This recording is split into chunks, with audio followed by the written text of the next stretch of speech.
Okay, are we ready? Please give me a thumbs up in the chat if you can see me, if you can hear me. One thumbs up if you can see me, one thumbs up if you can hear me. When I see two thumbs up in the chat, then I will proceed.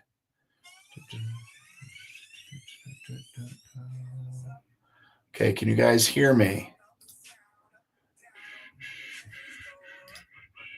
Okay. Got a thumbs up. Then let's get started.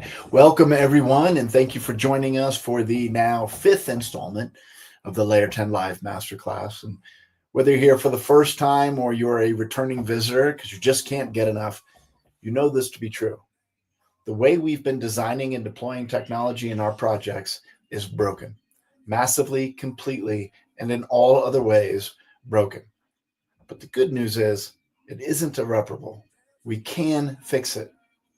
And if you're here, you're likely either a developer, an architect, contractor, operator, or a facility manager.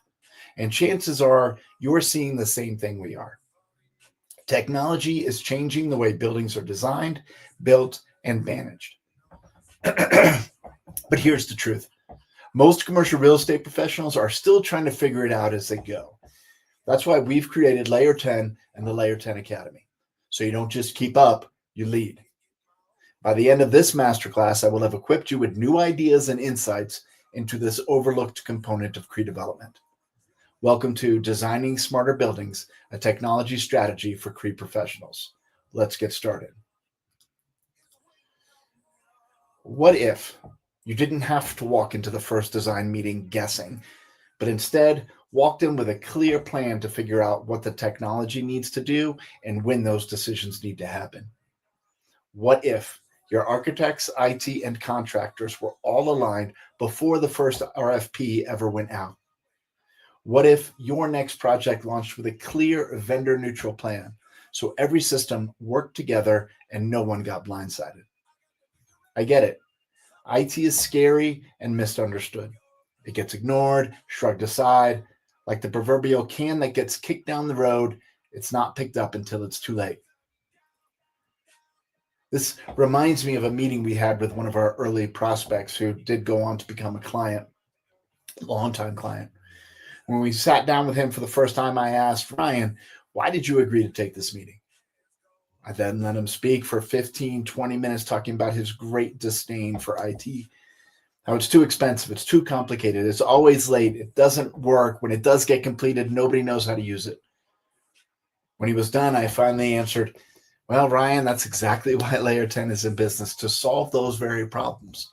And that is how we got into business, why we got into this business. We agree that technology is complicated, challenging, and can be expensive, especially expensive when you end up investing in the wrong things. And you can't afford to get it wrong. You can't afford to continue to ignore it, especially in today's climate. Technology is a critical component of the success to your project, and it's too often overlooked until it's too late. We put it off because it scares us, because it's expensive, because we don't want to face it. But here's the dirty little secret. The longer we wait, the less attention it receives, the more it costs. The longer we put it off, the greater the chaos down the road. We cannot afford to keep ignoring the role of technology in our spaces any longer. Smart buildings sound great until you're in the middle of a build with no plan for the tech. Even if you're not building smart, you're not looking for the latest and greatest, there's a certain level of technology expected in whatever space you're building. Too often, in too many builds, technology is considered too late, engaging vendors that push conflicting agendas, and no one owns the process. No one is ultimately accountable. And where does that get you? Frustration, budget overruns, broken user experiences. We decided to fix that. Now, a bit about me. You may have seen me speaking at a conference or heard me on podcasts or have read some of my materials, or maybe you're a subscriber to my newsletter, or you see me on CNN.com, Colorado Real Estate Journal. But for those of you who are meeting me for the first time, my name is Ken Wilkinson. I'm the founder and CEO of Layer 10. We're the creator of the Layer 10 framework and the Layer 10 Academy. Also, along with my wife, Zara, we are the co-board presidents of Trailhead Community, a nonprofit building housing for adults with IDD. I'm also in the process of finishing my first book, Bricks to Brilliance, Designing Buildings That Think. But the most important thing to know about me is that I'm passionate about fixing the disconnect between how buildings are built and how people actually experience them. I want to start with a story of how Layer 10 got started. The truth is, I didn't set out to do this kind of work. One day at my old firm, I was assigned to a project with DaVita, the kidney care company. They needed someone to lead the IT components of their headquarters build in Denver. Now, here's the thing. I'd never worked on a building project before, and I had very little experience with IT infrastructure. I was a software guy. I knew a little bit about networking and infrastructure, but not nearly enough to be considered an expert. But as a consultant, you learn to accept the seemingly impossible, to embrace the discomfort, jump in, figure things out, and keep things moving forward, even when it's new and a little scary. But what I found in that project is that I just love the work, helping to build something real, something you can walk through, touch, and see. It took me back to when I started college as an architecture student. After one class at the University of Florida, the vaunted Ivy League of the South, go Gators, I abandoned the idea of becoming an architect. It didn't really take me the entire class for me to figure out that that was not for me. I was not cut out for that grind. And I switched my majors to IT. So here I am 20 years later, actually working at the intersection of both of those areas, technology and architecture. After that project, I took a new job running a team at a big company outside of consulting. It was fine. I was brought in to fix a problem, to build an organization. But after we got everything up and running, there was nothing left for me to do, and I was getting bored. And that's when I had my first big aha moment, my first epiphany. I love to build things. I'm not meant to just keep them running. I need to create. I tried finding new challenges in that job, but my boss kept telling me, Ken, stop consulting to me. Everything is running well. I just need you to keep running it. But I eventually stopped fighting that guidance and realized that's not who I am. I'm a builder, a teacher, I'm a guide. I need to be helping others grow and solve real problems. So being as bored as I was, I started a couple of side hustles. None of them worked out, but I did learn a lot. Some lessons more expensive than others. I've learned to call them my tuition payments. Then the company announced layoffs, and I volunteered to go. I was ready for something new. Although I have to admit, I was still nervous. I'd never been out of work before. I had never been laid off. And guess what happened? That same client from that office build, my last project in consulting, DaVita, was building a second office across the street and wanted to bring me back. So a few weeks later, I was back doing the work that I love, technology and CRE development. And I started thinking, is there a business here? A firm focused on solving the problem of a lack of focus on the technology components of CRE construction. So my co-founder and I started socializing the idea with developers, architects, builders within our networks. And everyone said the same thing. Yes, we need this. We would hire you today if you were ready. So we got ready. We launched Layer 10, a consulting company focused on helping people plan the right technology for their spaces. Then one day, not long after we launched, I was in a sales meeting and I asked the prospect why he wanted his project to be smart. And he virtually hired me on the spot. I'll go more into that story later, but that was my second big aha. The product isn't the most important thing. The purpose is. What are we trying to do? Who are we building this for? That's where the magic happens, before the first foot of cable is even installed. A beautiful space at Go Live that works for its users begins with asking the right questions at the right time at the design table. And that moment confirmed for us what Layer 10 is all about. Ask the right questions. Put people first. Choose gear that fits the goal. Don't change your goals to fit the gear. And since then, we've stayed true to that mission, and it works. Until the recent economic challenges, we've had kept every client we've ever worked with. Even DaVita, that very first client, is still a client to this day. And that's the story of how Layer 10 began. Now let's dig deeper into the guiding principles that came from the journey of our beginning. I'm going to go back to that sales story that I mentioned. This was our first incoming sale from an article that we had invested in, some sponsored content, as it's called. And it was our biggest sales investment that we had made. And as a firm, we were only in our first or second year. And we got some total of one outreach from that. And it was a very brief email that just simply read, here's my name, here's my website. I need your help making it smart. Call me. So I did exactly that. Of course, I caught him in the airport, so we were only able to chat for a minute, but we scheduled time to meet. And I had him meet us in the lobby of the space that we had just finished building, which gave me the opportunity to point out and demonstrate some of the things that we do. We didn't take a full tour of the building. We just stayed in the lobby. So it was really just a snapshot of our work. And then we walked across the street for lunch. And after the server took our orders, which is typically how these sales meetings go, you wait for that change of pace to then turn from small talk to business. And I did exactly that. And the question that I asked him was simply, Sean, why do you want Miller's Landing to be a smart city? And the question took him aback. And he paused and he leaned back in his chair and he said, Ken, I'm talking to, and he rattled off 2 or 3 vendors, integrators in the smart city space, names that you would know, great products, great teams, products that we use, that we deploy for our clients. And he went on to explain, I'm talking to all of these guys. Not one of them has asked me that question. All they do is they come in with the gear that they're trying to sell and tell me this is what I need to make Miller's Landing smart, but they don't know because they haven't asked. And that's why I need you on the team. And I share that story because it was then that we realized these guiding principles that you see here were the key differentiators in our industry. This was how we were going to improve how technology is integrated into physical space by focusing on design, centered on the human experience, and maintaining product neutrality until that design is completed. And here's the ugly secret. These human-centered design principles are not new to the work that we're doing here. They're not new to commercial real estate. Can you imagine architecting plans for a hotel, for example, without knowing anything about the goals of the owner, the target market? Or are you going after business travelers or families on holiday? Not to mention the market competition. We don't do that with architecture, interior design, or landscaping. Yet it's common practice to leave IT on the outside looking in. Maybe that's because technology isn't considered a creative field, but we aim to change that. That's not the case anymore.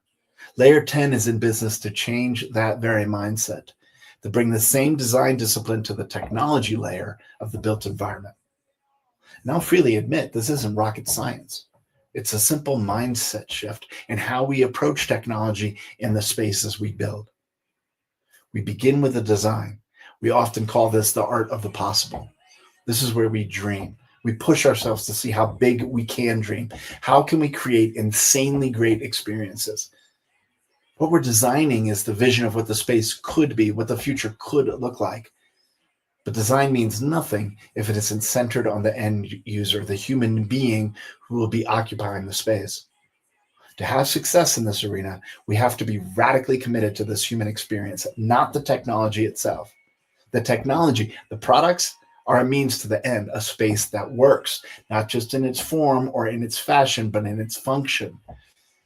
We don't lead with the product, we land on the product through our design process. And despite what you might think, people don't desire specific technologies. What they truly desire is a result, what they can do in the space. And what they can do is very much dependent on the technology. There's a quote I like from Guy Kawasaki. The purpose of innovation is not cool products, but happy people. Is this making sense? Are you guys getting this?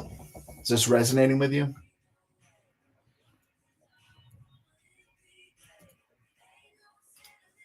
Okay. So moving on, how do we put these principles into practice? This is the Layer 10 way, the DSDS framework. Another quote here, this one from George Bernard Shaw.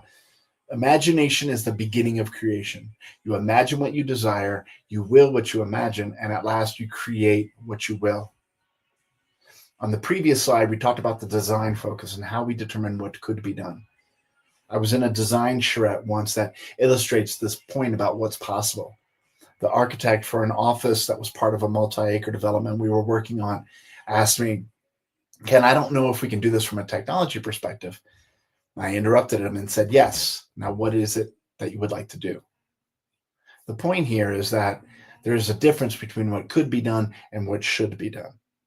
And we make that determination based on developing user personas, writing use cases, and walking those user personas through day in the life of scenarios to develop those use cases. And from there, we've narrowed what could be done down to what should be done. And we then select the appropriate systems and the vendors to deliver them. We're talking about innovation, of course, but innovation has nothing to do with how much you spend. It's about creating a great product. The product in this case is your space with great experiences that end users will love. Keep in mind, sometimes the final decision is not the most innovative or the most expensive product. Often what best fits the use case is simplicity over sophistication. As part of this process, we also consider the typical project constraints, budget, schedule, market readiness. A critical piece often missed in the product selection is risk tolerance. How close to the bleeding edge is your client comfortable with? All of this is input into the strategic technology plan, which documents all of our decisions and describes how everything works together. But strategy without execution is like an idea that never gets put into practice. Ideas are easy. Strategy is easy. Execution is where it's at. So from selection, we move on to the deployment phase. This is where the rubber meets the road, where the work moves from the suits to the boots. This is when all that planning and design and selection pays off in execution. Now, it's critical at this phase to ensure the proper leadership is in place to lead all the technology vendors in a coordinated manner, giving your client a single throat to choke, so to speak. And as we move to go live, after go live, our attention turns to the support model. I'm not going to spend a lot of time talking about managed services support. The key thing to understand here is that support starts during design. We actually don't wait till after deployment before we start thinking about that. We always have to remind ourselves that we're not just building for the building's occupants. It's just as important that the operators, the property management and facilities teams, are delivered a suite of products they're trained to use and with a support plan that maintains operability and user engagement. Otherwise, you risk spending a lot of money on tools that aren't used correctly, if they're used at all. The key here is not to necessarily get into the managed services business, but to not ignore the support needs of the technology you select and deploy. And now for our segment, Technology Run Wild, where we look at examples, real-world examples of bad technology design. Now, I want to preface this by saying I am a technology enthusiast. I believe technology is a force for good in the world, but even I don't believe all tech is good tech. Case in point, I present what we call the digital toilet occupancy system. I was in the Baltimore airport on a layover a couple of months ago, and I saw this system deployed. And this is a perfect illustration of elegant design, beautiful application, without a focus on the human experience. That key component was missing in whoever decided to design and install this system. It's clear that somebody took technology that was developed for another use case, that being smart parking, a very useful application of this technology, and applied it to bathrooms. But what is the use case here in this scenario? There are really three things that could happen. You are in need of relief, and you approach this restroom and you find there is excess or some availability, in which case you go on in just as you would if there was no sign. The only other scenario is this sign reads 0 toilets and 0 urinals for the men. So now you have a decision to make, and your options are limited. You can look for the next restroom, but if you're at DIA, that might be a quarter-mile walk away. Or you can hold it, return to your gate, and go on the plane. But if you can't hold it and you don't feel like walking further, you're just going to get in line. Either way, this information isn't helpful. The key component that's missing is how long is the line, not how many stations are available for use. And unless the line is spilling out into the hallway, you are not given that information. So one way or another, there's availability or not. In most cases, you're still going right in. This is a perfect example of technology deployed for technology's sake, a slick solution with no use case. Not to mention, there's a bit of a creepy factor here that needs to be considered. I don't mind you knowing where my car is parked, but I'm not sure how comfortable I am with you knowing where my butt is parked.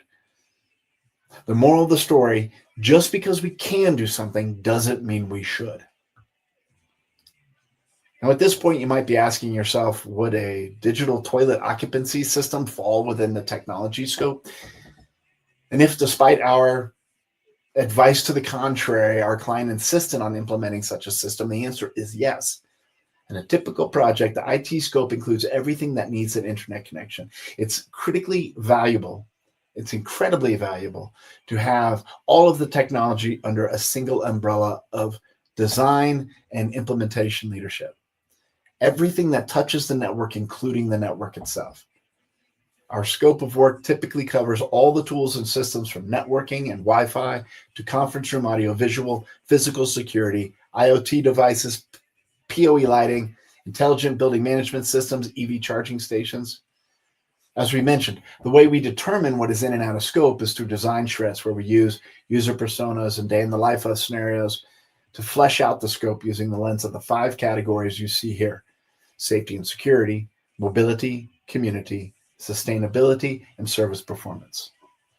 This is the framework for how we walk our clients through the design process by considering the role technology plays in our lives through each of these dimensions. Now, let me talk about one of these areas as an illustration. We'll focus on mobility. We were in a design charrette, for a mixed-use development with multifamily, hospitality, office, retail, F&B, and public space. We took each of the user personas aligned with those parts of the property: resident, hotel guest, office employee, shopper, diner, and visitor. When we looked at the shopper, diner, visitor persona, we identified some common challenges, some pain points: parking availability, the convenience of that parking to the destination, then paying for that parking. And those challenges turned into identification of opportunities. How can we empower visitors to pre-schedule their parking? And we talked about developing a community app. And now when you get into that space, if you're able to penetrate the mobile device, that opens opportunities for live advertisement, programming announcements, dynamic deals and coupons from our restaurant tours and retailers once you're at the property. We then considered the visitor who would be parking an electric vehicle. That opened up conversations about charging stations and how can we leverage them for signage, advertising, and wayfinding rather than leaving them as simply a post on the sidewalk. Perhaps there's something more we can do with those. And considering our proximity of this particular development to the interstate, that led into a discussion of talking to Tesla about building a supercharger station on the property. That amenity by itself would drive traffic to the property. People for whom the development was not their destination. They're just merely passing through town and they need a charge. And while their cars are charging, they can visit our shops and restaurants. Perhaps that's enough to inspire them to come back, and when they can spend more time exploring and spending more money. So what started as a conversation about parking turned into an opportunity to penetrate the mobile devices of our target audience. This is prime real estate if you can get in there. Improving the attraction for retail and F&B, identifying a new potential builder or tenant, and how to increase traffic to the property. We started out with a pain point. With technology, we ended up identifying opportunities to increase attraction, traffic, and monetization. Is this making sense so far? Are you guys getting this? Is this resonating with you? I hope you guys are getting something out of this. I want to now share an example of what this looks like in practice. I want to tell you a story about my favorite client, Trailhead Community. My story with Trailhead began with a conference I was scheduled to speak at that actually never got off the ground. It was a September conference, and we had an early snowstorm that came in and kept many people away. But we, and along with maybe 100 other vendors, were already there, speakers, attendees.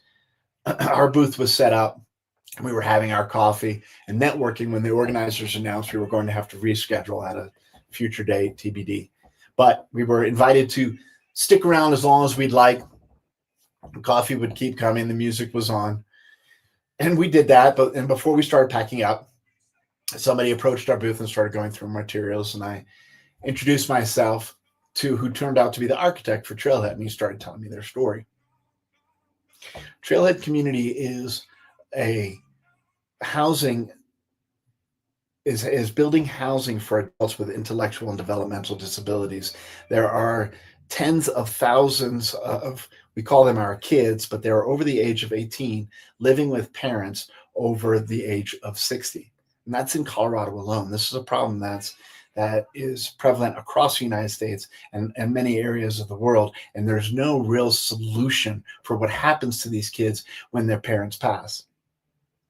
And as this architect, his name is John, was talking to me, he obviously had no way of knowing. He just so happened to be talking to the father of an autistic teenager at the time. My daughter Audrey is now 21.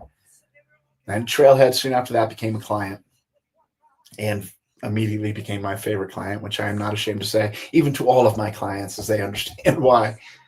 And I started getting more and more involved in the project beyond just the technology scope of our work. And my wife and I were invited to take a seat on the board, and we have since been elected the board presidents. From a client perspective, the challenge we were faced with was applying our framework, the methodology that I have shared with you today, to this community, the IDD community, and the opportunity to really prove that our process was independent of build type. Not only was this the first time we were building for the IDD community, it was actually our first multifamily development. So how do we leverage technology in a space geared specifically to this vulnerable population? And during the course of our research and our design meetings, we identified the two most critical areas as community and safety and security. I want to talk a little bit about safety and security to share some insights into how our method works. The first thing we noted is that our residents are not the only users we were designing for. Especially when it comes to resident safety, it is just as important to ensure the primary caregivers, we as the parents, feel safe and secure. For many of us, we're releasing our kids out into the world for the first time, sending them out on their own amidst the wolves it can seem. And this can be a very scary proposition, often more for us than for them. An additional step in the design process is considering not just the occupants' needs, but the appropriate security posture for the building as a whole. A suburban apartment complex versus a downtown office in Pioneer Square, Seattle. I have a story there specifically about physical safety. We need to consider the neighborhood, the surrounding businesses and potential threats. Is it liquor stores and nightclubs or dog parks and daycares? This information informs our decisions about security applications like access control and video monitoring. Because even in regards to physical security, there is such a thing as too much tech. We don't want it to be overbearing. Now, for Trailhead, within the units themselves, we considered solutions such as motion detection and video monitoring, some which are a building owner cannot legally deploy, which helped drive some of the decisions we made. We talked about utility monitoring to identify things like appliances running too long or water overflowing. Video doorbells and smart home automation systems made the list. Automated medication reminder boxes. And again, to go back to the parents, how do we empower them to remotely monitor their kids without being overbearing? This is an opportunity for our children to gain more independence, but it can't be at the expense of their safety. And there were other challenges that we had to overcome, especially when we're looking at the individual level. There are varying levels and degrees and needs of care for our residents, different degrees of technology literacy. So what we opted for is an opt-in strategy. We have built the infrastructure into each space to support whatever end products might be needed, but we leave it to the individual residents to really identify those needs. But whatever they need, whatever they want to deploy, the infrastructure is in place to support them. And from the property's perspective, considering that this building is not strictly for adults with IDD, it's about 60% that population. The remainder is affordable housing and active seniors. So this gives us unit flexibility.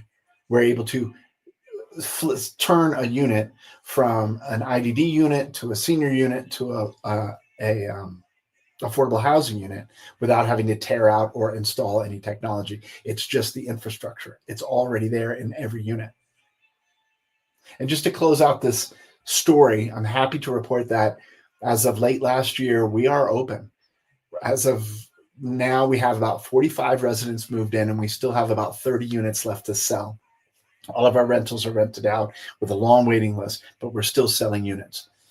And so, just as a brief aside, if this is a mission you have a heart for, or you have somebody in your family or within your networks that might value from this type of housing, please reach out. You already have my email address. We're probably already connected, but if we're not, all that information will be at the end. Now, I want to move on to an exciting announcement. For the first time in this series, we're announcing our new service offering, AI in the built world. You all know the built environment is changing, and it's changing fast. AI is no longer a future concept. It's actively reshaping how buildings are designed, built, operated, and experienced today. AI in the built world is Layer 10's strategic framework. We have designed this to help commercial real estate leaders harness the power of AI through 5 pillars: design smarter, build faster and safer, operate intelligently, elevate the experience, and invest strategically. We call it intelligence as a service. This is our category defining approach to embedding intelligence, not just automation, into the built environment. We're designing buildings that think, adapt, and serve. From predictive systems to personalized environments, IaaS enables spaces to continuously deliver value without constant human input. Layer 10 sits at the intersection of AI strategy, human-centered design, and design-build execution. We bridge the gap between vision and implementation, helping our clients lead the next wave of innovation. It's not about more technology, it's about smarter spaces. We design environments where technology fades into the background and experience leads. AI is being embedded into everything. We're seeing it everywhere, and the built environment is not immune. Layer 10 is leading the way to how AI will be revolutionizing the built world, from design through portfolio management. AI is a game changer. In the coming weeks, you'll see more about this across all of our channels. And in this class next month, this is going to be the focus of our conversation then. All right. So if you're watching this and you find yourself thinking this all sounds great, Ken, but what would it look like on my project? If this describes you, we need to talk. I've opened up a handful of 30-minute strategy sessions on my calendar. These are one-on-one calls where we will take a deep dive and look at your actual project, identify where the risks or disconnects are, and map out how to apply the Layer 10 framework before you run into the chaos.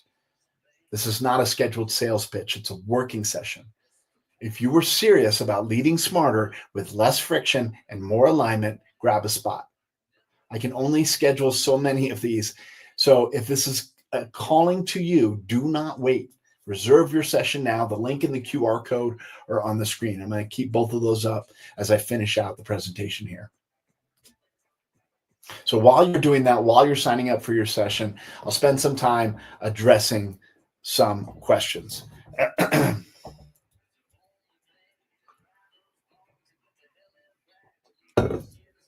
Okay. First question, how do I future-proof my spaces? Well, my response to that is I would say you don't want to, at least not in the language that is in the question here. It's the wrong question. Future proofing suggests a defensive posture, that you're trying to hold the future at bay, that you're trying to push it back for as long as you can. That's not what we want to do. We want to embrace the future. We want to develop future ready spaces. So how do we do that? Not by trying to predict what the future may bring in regards to what technologies in 5, 10, 20 years are going to be changing, implemented into our spaces.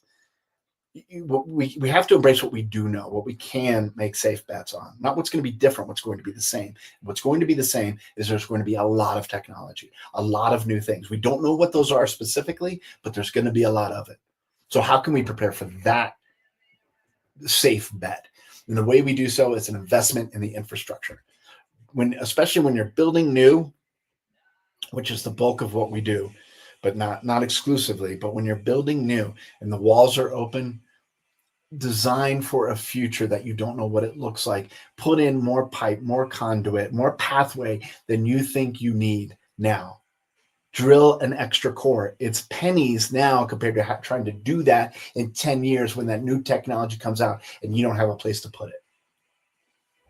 So that's my advice on this question on future readying your spaces. I've rewritten the question. Okay.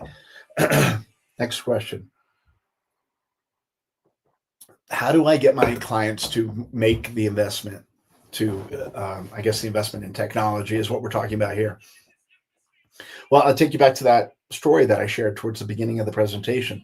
It's getting them to understand the why. To ask them, why are we here? Why did you take this meeting? Why are we talking about this? What is your experience with technology? How has it worked for you in the past? How have you designed that into your space as opposed to designing it onto your space when it's too late? And you get them having those conversations, and it's demonstrating that value. And it needs to be right. It doesn't have to be the latest and greatest. It just has to work. So it doesn't take the highest investment. It just takes the highest attention. That wasn't too bad. What about getting VE'd out, value engineered out? That is certainly a reality these days in the current economic climate, that budgets are getting crunched. Pro formas are getting blown up with interest rates and inflation. And technology is easy to cut out. So I go back to something I've mentioned a couple of times now today, investment in the infrastructure. If I can't afford to deploy all the systems, all the products that I wanted to, if I need to pull back on some of those, make sure I'm still building the pathway. I'm laying the cable for that so that when I can afford it in 6 months or 2 years, everything is ready to go. And it's as close to a plug and play solution as I can imagine. That would be my advice on that. Is you're not going to be able to fight it. You just lean into it, so to speak, and share with your clients where their investments should be made. Okay, do you do coaching and training? Yes. I mentioned the Layer 10 Academy at the beginning, but I haven't talked about it really too much in detail today. The Academy is our training platform. So we have our Layer 10 is our consulting arm where we go in and we do this work for our clients. Academy is how we train our clients, architects, developers, contractors, even some integrators, project managers, and any of these teams who want to get smarter about how technology is designed and deployed into their spaces. So yes, we do that virtually through the Academy, and we also do live coaching and training with groups. So if you have any questions on that, use the link, schedule a session, and we'll talk. Okay. So I think that's it on the questions. Let's move to our final slide. So thank you all for being here. I appreciate your time. Your investment in this material means the world to me. It's the thing that I'm passionate about is moving the needle, changing the way that spaces are designed and built in regards to technology and how technology can revolutionize the built environment. I invite you all to stay connected. You can find us where you find everyone across the socials, Facebook to YouTube. You can connect with me personally on LinkedIn as well as follow our company page there. And while you're there, while you're on LinkedIn, be sure to subscribe to our weekly Building Tomorrow newsletter. This is where you will be able to stay on top of not only what we're working on at Layer 10 and our new training opportunities, but also the latest trends in the space. And we're going to be going deep into this AI in the built world series that we launched last week. So this week is our second in that series. We're going to go deep into that as we continue to focus on how artificial intelligence is revolutionizing the built environment. And if you have any questions about Layer 10 consulting services, the Layer 10 Academy training, or Trailhead, if that mission speaks to you, don't hesitate to reach out. My email address is on the screen. We love engaging with our audience, and we're always looking for innovative individuals and companies who are looking to make a difference. So that's it. I hope that you have gotten value for the investment of your time here today, and that we gave you some actionable insights to take into the field. I wish you all the best. Stay blessed, and we'll talk soon. Thank you.